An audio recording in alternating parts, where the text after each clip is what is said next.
Alam niyo, si Winston po ay isang proud waray na taga Katbalogan, Samar. Kapag nasa Korea ba kayo, Winston, ano bang usually ginagawa ninyo? Usually, pag wala kami schedule na gano'n po kami, nagtitraining po kami ng dance and vocal and nag-aaral din po kami ng Korean. Si Dassery naman po, isa sa most followed Pinoy celebrity on TikTok. My goodness. 반갑습니다. Last year, pangatlo sa listahan with almost 15 million followers. Tama ba, Dassery? Yes, thank you so much. Okay, kunyari magko-collab tayo, ano bang klaseng content? Ay, kailangan bumaba ka muna dito sa center.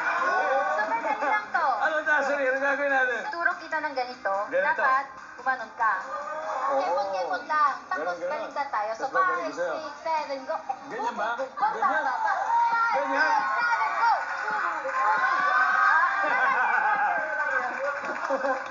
Ayos! Isipin yun, nagawa ko with Dassery. Yan, galing ha. Here we go. Top 7 answers are on the board.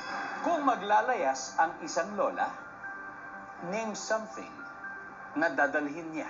Go. Bob. Dassery. Cane? Cane. Tungkod. Andyan ba ang tungkod? Yes. Alright. So you can still get a higher answer. Kung maglalayas ang isang lola, name something na dadalhin niya. Eyeglasses. Eyeglasses or salamin. Nandyan ba yan? Yes, pero mas mataas ang tungkod. Dassery, pass or play? Play! Alright, let's play round 1, Dassery. Sandra, itong question tungkol sa ating mga lola. Kung maglalayas si na lola, ano kaya ang dadalhin nila? Damit. Siyempre, kailangan ng damit. Di pwedeng wala. Nandyan ba ang damit? Meron. Nice one, Sandra. Nice one. Pancake, kung maglalaya sa mga lola, name something na dadalhin niya. Pera? Pera.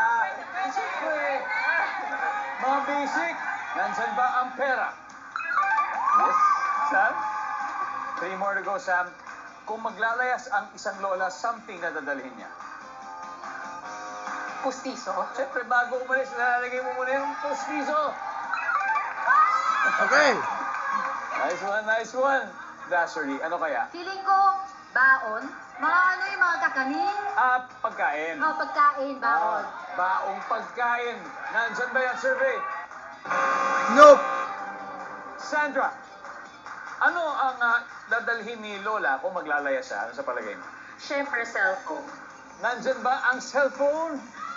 Wala na naman ang cellphone. Nope. Pancake, ano ba kaya ito hinahanap natin? Ano? Siyempre, mayaman po yung lola. Kotse. Kotse! Where? Nandyan ba yan, survey? Nope. Marcos, kung maglalayas ang isang lola, ano kaya dadalhin mo? Sapatos. Sapatos. Nice one, best friend. Radio. Ha? Radyo po. Radyo? Old school. Winston? Para sa akin, ring. Kasi, siyempre, malay mo galing sa kanyang anak. Pang remembrance. Vinci, kung maglalaya sa isang lola, something na dadalhin niya. Dapat may sapatos yung lola kasi masakit sa paa maglayas ng walang suot Sa bagay, Kung sapatos. nandiyan ba yan, survey? Whoa. Sorry, best friend. Your answer's not there. Now, what are the other two? Panalo na kayo. Oh, nakuha niyo ron. Mali siya. Ano kaya yung number 5? Hey, that's what I said. Bag. Rosary. Nice try, folks.